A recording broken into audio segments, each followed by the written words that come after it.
Hey everyone, and welcome. Today, we're going to crack open a tool that has seriously launched countless startups and completely reshaped huge companies, the business model canvas. Think of it as the secret weapon for anyone trying to build something great.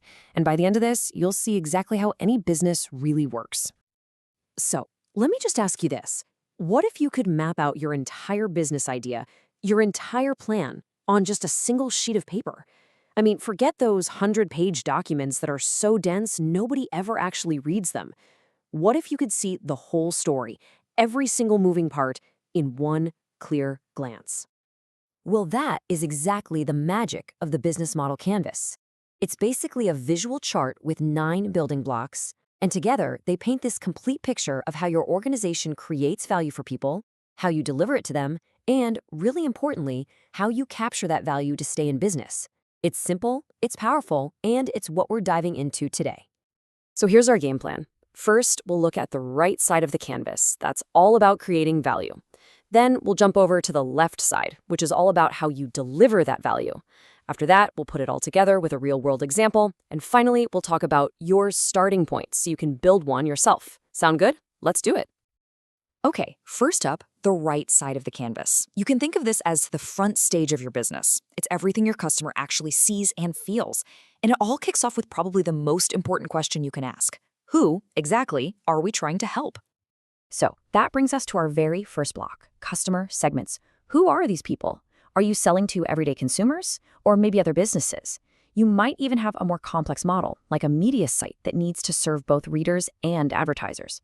The key thing here, though, is to prioritize. You just can't be everything to everyone, so you have to decide who matters most. All right, once you know who you're serving, you've got to figure out why they should care. That's your value proposition. It's the promise you make. It's the reason someone picks you over all the other options out there. Is it your price, your convenience, the incredible quality, or the experience you provide? Whatever it is, a great value proposition has to solve a real problem for your customers. Okay, check this out. This slide is a perfect example of what we're talking about. The product is the same, a meal, but the value propositions are worlds apart. One company is all about fast and convenient. The other is about artisanal and sustainable. Neither one is better than the other. They just appeal to totally different people with different priorities. And that really shows you the power of getting this right.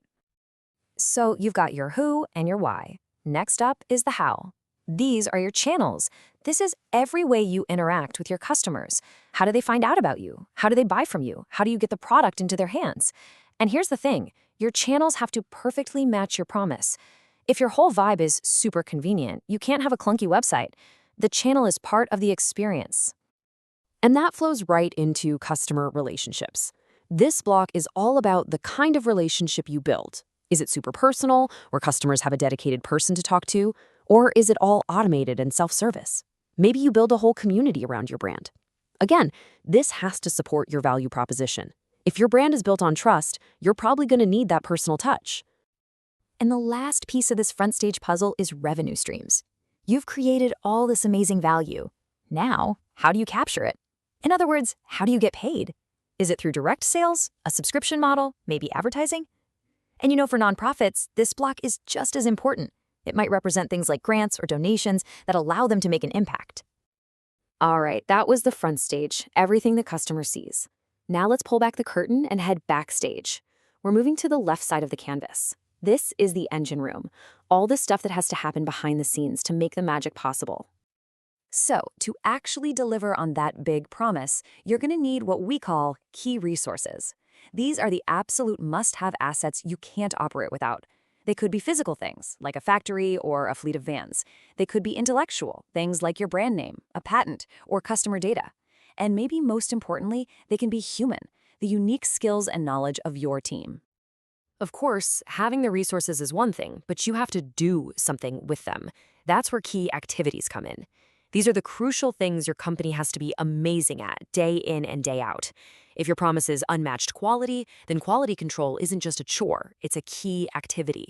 If it's world-class support, then problem-solving is what you live and breathe.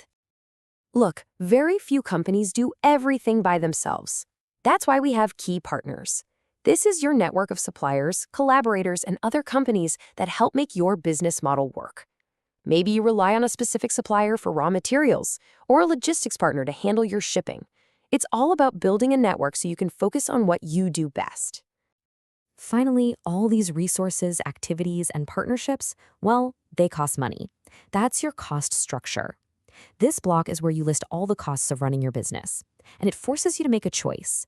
Are you cost-driven, trying to be as lean and cheap as possible, like a budget airline, or are you value-driven, where you intentionally spend more to create a premium experience, like a luxury hotel? Okay, we've looked at all 9 of the building blocks, but theory is one thing. Let's make this feel real. We're going to see how they all connect and tell a complete story with an example that I think we can all understand. Let's map out a simple local coffee shop. Over on the right, their customer segments are locals from the neighborhood and remote workers looking for a place to plug in. Their value proposition? Great coffee, a cozy atmosphere. They reach them through their physical store and Instagram, their channels, and build personal relationships with regulars. Revenue comes from selling coffee and snacks. Simple enough, right? So how do they do it? Well, their key activities are making coffee and providing great hospitality. Their key resources are their skilled baristas and that prime location. Their partners are a local coffee roaster and a baker, and all of that adds up to their cost structure: rent, staff, and supplies. See how it all just clicks together? It tells a complete story. And this is the big takeaway right here. The canvas isn't static. It's a living system. All 9 of these blocks are connected. If you change just one, let's say you decide to get rid of that personal relationship and go with a self-service app instead, you don't just change one block. Suddenly your channels have to change, your key activities change, your resources change, and for sure your cost structure is going to look very different. So you get it. You see how powerful this is as a tool for thinking. But where do you even begin? How do you actually start building your own? Let's talk about the right way to kick things off. Okay, here's your starting point. Step 1, and this is non-negotiable, start with your customer segment and your value proposition. This is the heart and soul of your business. If you don't have a perfect fit between a group of people and the value you're promising them, well, the rest of the canvas just won't work. It's a puzzle without a solution. Once you nail that, you build out the other blocks, always asking, does this support my core promise? Because at the end of the day, that's what this is all about. The business model canvas isn't just a worksheet with boxes to fill in. It's a storytelling tool. It helps you tell the clear, complete, and compelling story of how your idea creates, delivers, and captures value in the world. And that's our look at the business model canvas. You now have this incredibly powerful framework to analyze any business out there, or, more excitingly, to design your own. So I'll leave you with this one final thought. What business model are you going to map out first?